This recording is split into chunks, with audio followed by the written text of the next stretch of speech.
Junie B. Jones and the Yucky, Blucky Fruitcake.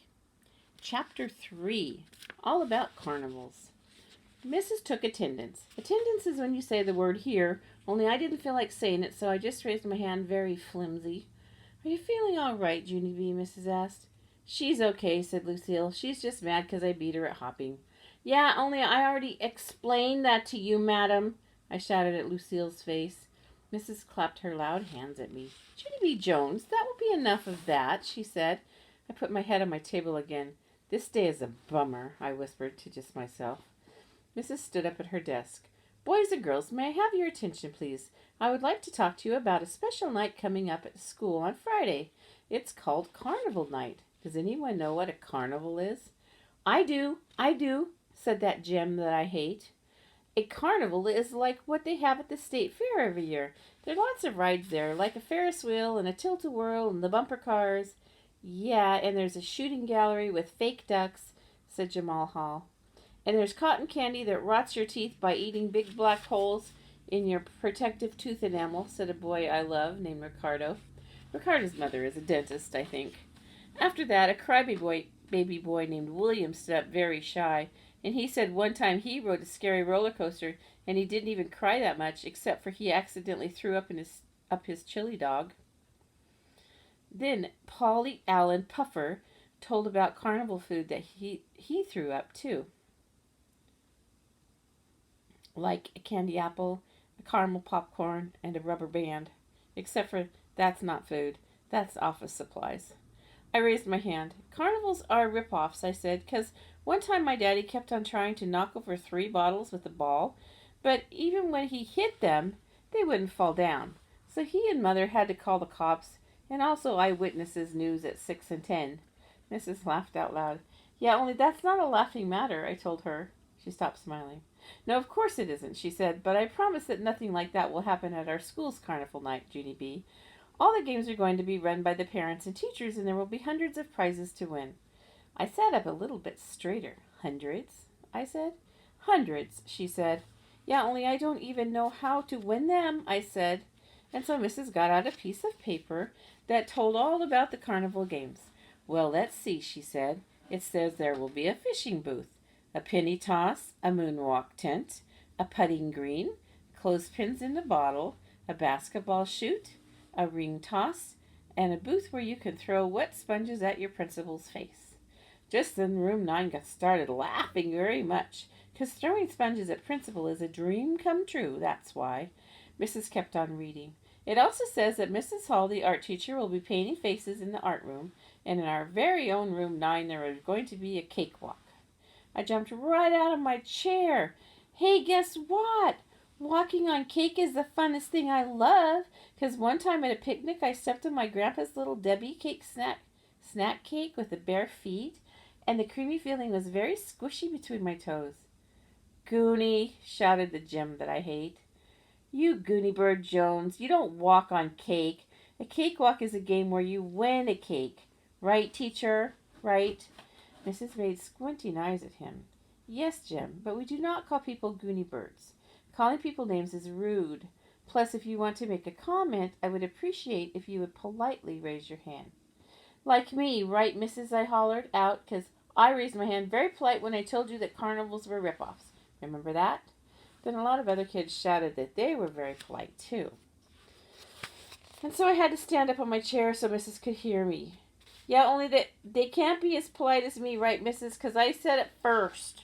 Right? Right?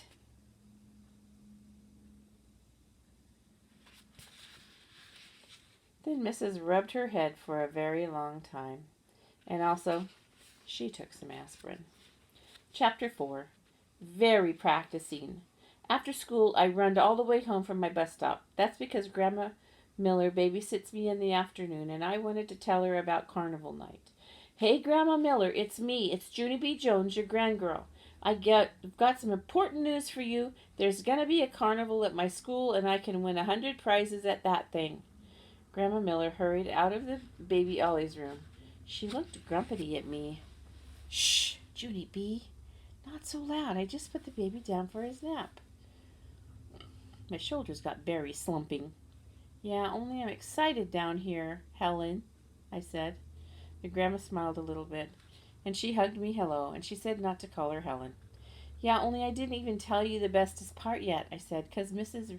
read me the kind of games they're going to play, and so now I can practice them at home, and I will be the bestest game winner of any one. I hurried to the laundry room to get the clothespins. They're going to have a game where you drop clothespins in a bottle, I hollered to Grandma, except I can't find a bottle in the whole big laundry room, so I'm just going to drop these clothespins in the bucket, 'cause that will give me the feeling of it, I think. I got the bucket away from the mop. Then I dropped all my clothespins right in that thing. Hey, Grandma, I did it.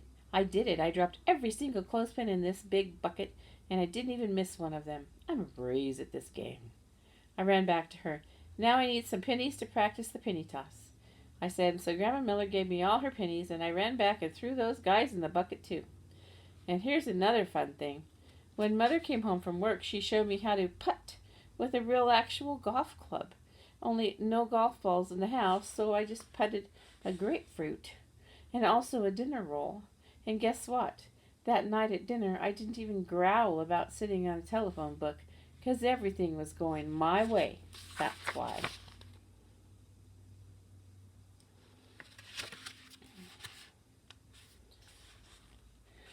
After we ate, Mother and Daddy cleaned up the dishes together. They weren't even paying attention to me. That's how come I sneaked into the bathroom to practice another game.